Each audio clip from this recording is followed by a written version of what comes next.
টলিউডের পর্দায় জনপ্রিয় নায়ক আর রাজনীতির ময়দানে সক্রিয় মুখ দেব। তবে এবার যেন নিজের অবস্থান নতুন করে স্পষ্ট করলেন এই তারকা। নির্বাচনের ফলাফলের পর রাজনীতি নয়, অভিনয়েই বেশি মন দিতে চান তিনি।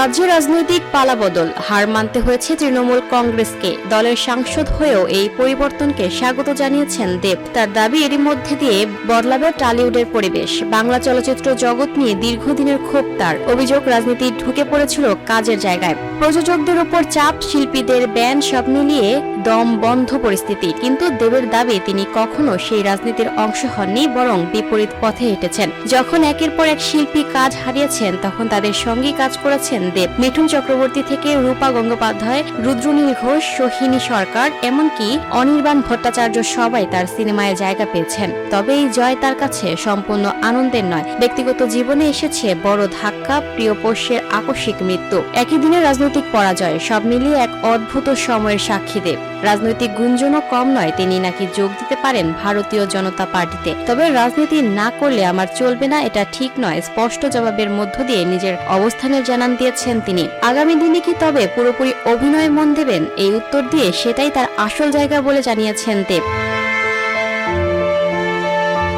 Lucky Akter, up to date news, Dhaka.